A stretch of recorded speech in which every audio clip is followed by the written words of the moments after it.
আপনি দেশের ভবিষ্যৎ হয়ে যাবেন, আপনি বিনিয়োগকারী হয়ে যাবেন, কি যেন বলে ইউনূস সাহেব। এই কি বলতে গিয়ে দেখা গেল যে আমাদের একটা প্রজন্ম উনি নষ্ট করে দিলেন। ৭১-এ বাংলাদেশের যে নির্যাতনটা চলেছিল, সেই নির্যাতনের পিছনে কিন্তু বিহারিদের ভূমিকা ছিল অনেক বেশি, অনেক বেশি। সেই বিহারিদেরকে কিন্তু পাকিস্তানিরা অ্যাডাপ্ট করে দিয়ে গেছিলো বাংলাদেশে। সেই বিহারিরাই কিন্তু ৭১ সালের পুরো মানে ৭১ সালের পুরো সময়টা ধরে তারা কিন্তু অত্যাচার নিপীড়ন চালিয়েছিল। তাদেরকে কোনোভাবেই কিন্তু পাকিস্তানে ফেরত পাঠানো যায়নি। সেই একই ভুলের একটা কন্টিনিউশন কিন্তু হয়েছে আবার এই রোহিঙ্গা। এই রোহিঙ্গাদেরকে ১০ লাখ নিয়ে আসার পরে শোনা যায় যে এই রোহিঙ্গাদেরই অনেকেই এখন কিশোর গ্যাং হয়ে সারা দেশেই এরা। তাহলে এটার পিছনে কি শেখ হাসিনার একটা দোষ না? নিশ্চয়ই। রোহিঙ্গা দেশে কেন নিয়ে আসবে এখানে? আপনি দেখুন যে এত তার মমতার কি আছে, আমি এটা বুঝলাম না ঠিক। পরিস্থিতি অনেক কিছু আপনার সিদ্ধান্ত নিতে ভূমিকা রাখে। সিভিক রয়্যাল রিসর্ট কিনুন আভিজাত্য, নিশ্চিত করুন ভবিষ্যৎ। তখন যে পরিস্থিতি ছিল, তখন স্বাভাবিক মাত্র যে কোনো মানবিক মানুষই চেয়েছে, মানুষের জীবনের চেয়ে বড় কোনো কিছু তো নাই। আপনি কি এখন যুদ্ধে নামবেন? সেই বাস্তবতা বোধহয় বাংলাদেশের ছিল না, এখনও নাই। তাহলে তো এখন তো তাদেরকে ঠেলে পাঠিয়ে দেওয়া যেত, সেটা তো পারা যাচ্ছে না। কাজেই মেনে নিতে হয় আমাদের কিছু কিছু সত্য, যদিও আমাদের আন্তর্জাতিক কূটনৈতিক তৎপরতার অভাব আছে। এটা বিশ্ব দরবারে কথা তোলা, এটাকে বিভিন্ন দেশের বিভিন্ন জায়গায় গুরুত্বপূর্ণ ফোরামে এটাকে নিয়ে যে এরকম ডিসকাস করার কথা ছিল, সেটা কিন্তু বাংলাদেশ পারেনি। বরং ইউনূস সাহেব কিন্তু বড় বড় কথা বলেছেন, আগামী ঈদই করবেন তারা ওই দেশে, এরকম কথাও তো তিনি বলেছিলেন। তার মানে কই সেই ঈদ তো কয়েকটা চলে এলো। অর্থাৎ খালি কথা বললেই তো হবে না, বাস্তবতার সাথে তার সম্পর্ক থাকতে হবে। আমরা যদি এখন বলি যে না আমরা এখন যুদ্ধ শুরু করে দেব, এইটা কি আসলে আমাদের কোনো মানে যুক্তিগ্রাহ্য কথা হবে? আমরা কার সাথে যুদ্ধ করব? আমাদের কি সেই শক্তি সামর্থ্য আছে? কাজেই আমরা কিন্তু বিভিন্ন সময় বলি যে আমাদের পাসপোর্টে দাম নাই, আমাদেরকে দেখুন, আমাদেরকে ভারতের পাসপোর্টে কিভাবে হেনস্থা করে। ভাইটা কি ভারতীয়দের দোষ দিলে হবে? আমাদের পাসপোর্টের দাম তো আমরা নিজেরাই তো নষ্ট করে ফেলছি। বিভিন্ন জায়গায় গলা কাটা পাসপোর্ট দিয়ে আমরা যেভাবে মধ্যপ্রাচ্যে পানির মধ্যে ঝাঁপিয়ে পড়ছি, জলের অতলে ডুবে যাচ্ছি, এগুলো কেন হচ্ছে? কারণ সুশাসনের অভাবে হচ্ছে। আমরা আমাদের তরুণদেরকে মধ্যপ্রাচ্যে সাগরে ফেলে দিচ্ছি কেন? এখানে এই যে রাজনীতির নামে খাই যে একটা উৎসব আমরা চালু করি, সবচাইতে সহজ কাজ হচ্ছে রাজনীতির মাধ্যমে টাকা বানানো। আজকে 1.5-2 বছরে আপনি ছাত্র নেতাদের দেখুন, তাদের চেহারা কি দাঁড়িয়েছে। আজকে 30 বছর পরে এসে আমি আপনার সামনে বসে আমি কথা বলছি, আর আজকে 1-1.5 বছরে যেই সমস্ত ছাত্র নেতারা তৈরি হয়েছে, তারা দেখবেন আজকে পাশে বসে বলছে আপনি তো শেখ হাসিনার পা চাটেন। তিনি জানেনই না আমাদের স্ট্রাগলটা কি। এবং তাদের স্ট্রাগল বলে একটা শব্দ তাদের জীবনে নাই। কিন্তু জার্নিতে যদি স্ট্রাগল না থাকে, তাহলেই কিন্তু সব কিছু এরকম মানে এত সহজলভ্য বলে মনে হয়, যে কোনো কথা বলে ফেলা যায়। অর্থাৎ রাজনীতি যখন কর্তৃত্ববাদ এবং সুবিধাবাদের হাতিয়ার হয়ে উঠবে, রাজনীতি হয়ে যাবে সবচেয়ে সহজলভ্য পেশা, টাকা বানানোর একমাত্র হাতিয়ার, তখন সমাজে আর কোনো কিছু থাকবে না। সেটাই বাংলাদেশের ক্ষেত্রে হয়েছে। আপনি কি বলতে চান তাহলে যে এই যে ইয়াং যে যারা এই মুহূর্তে রাজনীতির নেতা, যারা এই যে 24-এর পরে যারা নেতা হয়েছে, তাদের আসলে স্ট্রাগলটা ছিল না?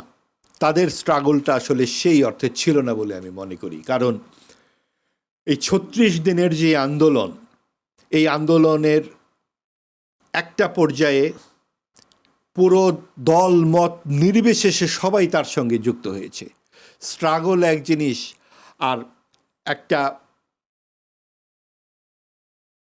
ঘটনার একটা পর্যায়ে নেতৃত্ব দান কিন্তু আরেক জিনিস। আপনি চাকরির জন্য আপনি রাস্তায় নামলেন, কিন্তু আপনি আর চাকরি নিয়ে একটা কথা বললেন না। আপনার স্ট্রাগল থাকলে তো আপনি চাকরি নিয়ে 5টা চাকরি নিয়ে কথা বলতেন।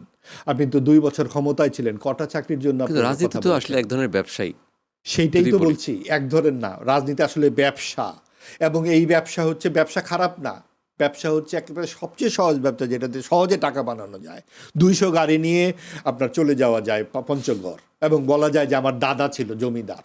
সেই দাদাকে আগে অবশ্য আমরা জানতাম। সেটা তো হাস্যকর হয়ে গেছে একটা সময়, মানে এটা বলার পর পুরোটাই হাস্যকর হয়ে গেছে, হাস্যকর হয়ে গেল, পুরোটাই হাস্যকর হয়েছে। যে পরিমাণ গাড়ি এবং বাড়ির বহর আমরা দেখলাম, তাতে কিন্তু আমাদের এই প্রশ্নটা, আপনি কিন্তু এটাকে নেতিবাচকভাবে ব্যাখ্যা করতে পারেন। আমি ছাত্র নেতাদেরকে বলছি তাদের স্ট্রাগল নাই। স্ট্রাগল মানে হচ্ছে এক ধরনের কষ্ট করা, এক ধরনের বিপর্যয়ের মধ্যে পড়া।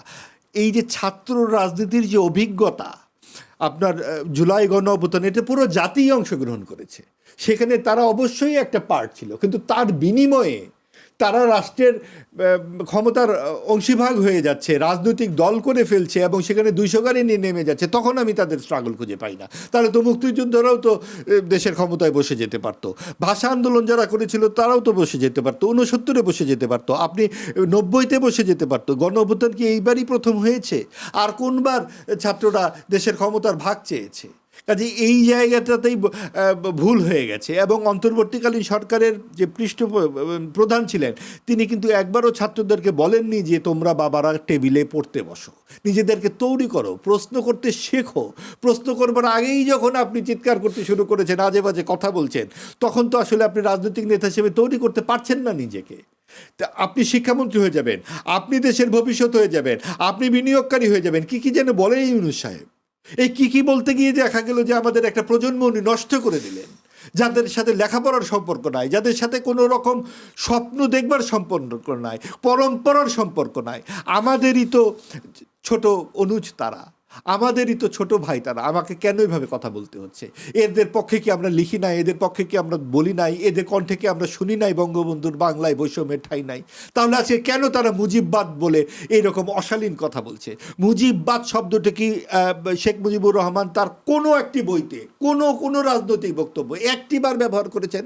এটা তো মোস্তফা সরোয়ার ফারুকী এবং এই আলী রিয়াদ সাহেবদেরকে আবিষ্কার। কারণ মুজিবকে সরিয়ে ফেলতে হবে, কারণ তার পাকিস্তান ভেঙেছে, এটাই তার সবচেয়ে বড় দোষ। পাকিস্তান কেন ভাঙলো?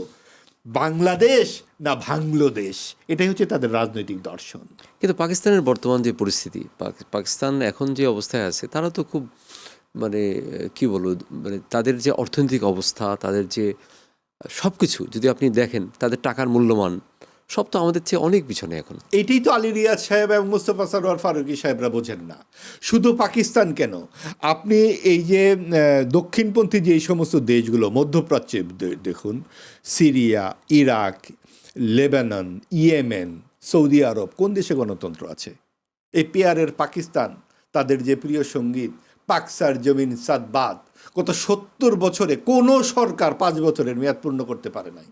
টাকার মান নাই, নারী শিক্ষা নাই, সেখানে কোনো গণতন্ত্র নাই, সুশাসন নাই, কিন্তু তাদের যে জিহাদি স্থানের দিকে আমাদেরকে রওনা হতে হয়েছে, তাদের সাথে এখন আপনি বলতে পারেন ভারতের সাথে ভালো সম্পর্ক থাকবে, পাকিস্তানের সাথে থাকবে না কেন? ভারতের সাথেও যেমন সম্পর্ক থাকবে, আমাদের পাকিস্তানের সাথে ঠিক একই রকম সম্পর্ক থাকবে। আমরা চোখে চোখ রাখে কথা বলবো, পাশাপাশি কথা বলতে হবে। যেহেতু প্রতিবেশী ভারত, তার সাথে আমাদের অনেক দ্বিপাক্ষিক সমস্যার সম্ভাবনা আছে, সেই জন্য তাদের সাথে আমরা সারাক্ষণ যুদ্ধ করতে থাকবো নাকি? সিভিক রয়্যাল রিসর্ট, সবুজে ঘেরা আভিজাত্য।